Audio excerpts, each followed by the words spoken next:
সমাজ শিবির এক কোটা আন্দোলনকে কেন্দ্র করে যে আন্দোলনটির মাধ্যমে তারা মেইন ষড়যন্ত্র ছিল সরকারকে উৎখাত করা, সেই আন্দোলনটি যখন ব্যাহত হয়েছে তখন তারা উদ্বিগ্ন হয়ে পড়েছে।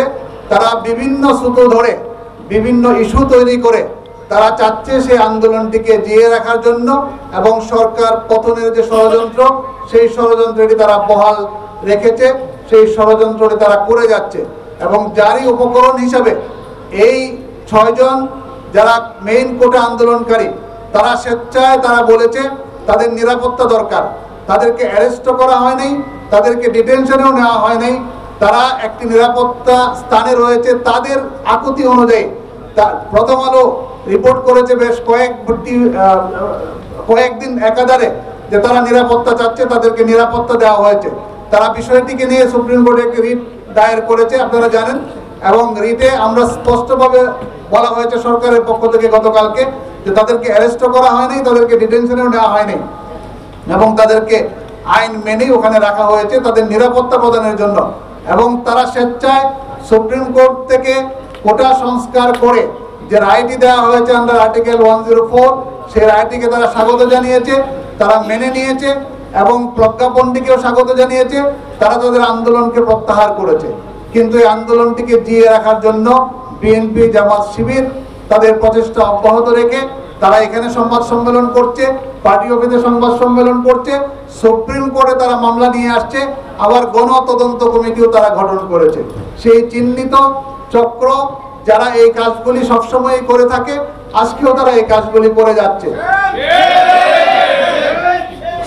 কালকে তাদের আরেকটি দাবি ছিল গুলি করা যাবে না।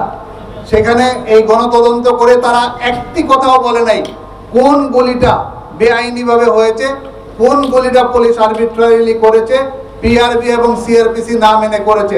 আজকে এখানে দেখলাম তারা এই বিষয়টাকে উত্থাপন করেছে।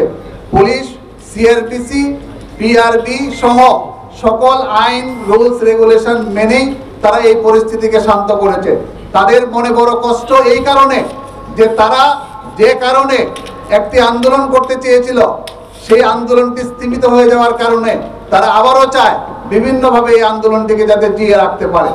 তারা আরো অনেকগুলো অভিযোগ নিয়ে আসছে যে পদ্মা সেতু, মেট্রো রেল, বিটিভি ভবন, এলিভেটেড এক্সপ্রেসওয়ে সহ যে ধ্বংসযজ্ঞ যারা চালিয়েছে, সেই ধ্বংসযজ্ঞ কারা চালিয়েছে সেটা নাকি আমরা বের করতে পারি নাই।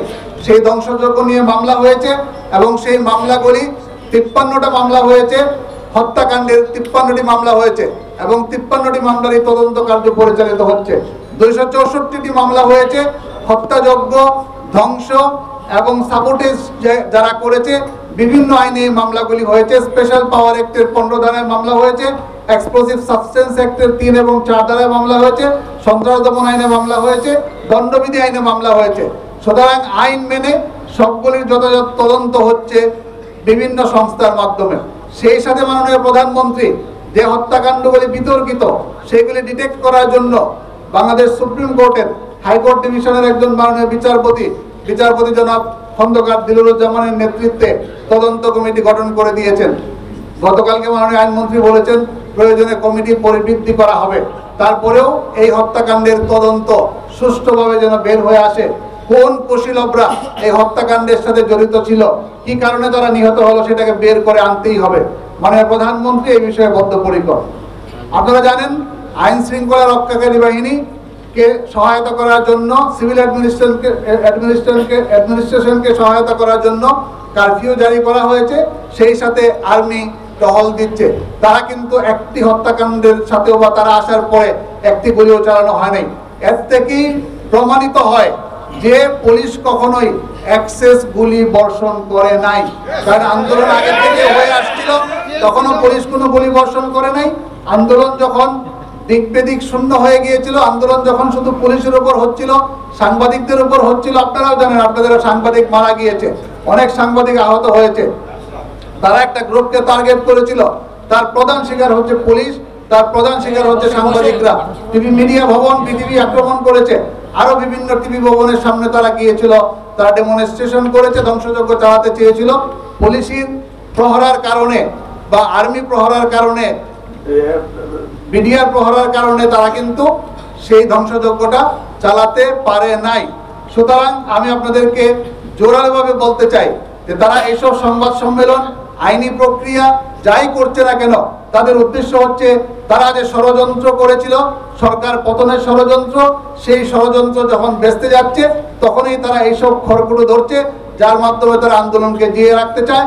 আমরা আইনজীবী সমিতির তরফ থেকে শক্তভাবে এর প্রতিবাদ জানাচ্ছি এবং আপনাদেরকে জানাচ্ছি যে এই ধরনের ষড়যন্ত্র, এই ধরনের ধ্বংসযজ্ঞ, এই ধরনের নৈরাজ্যমূলক কর্মকাণ্ড যদি পরিচালিত হতে থাকে, আমরা এটিকে শক্তভাবে প্রতিহত করব।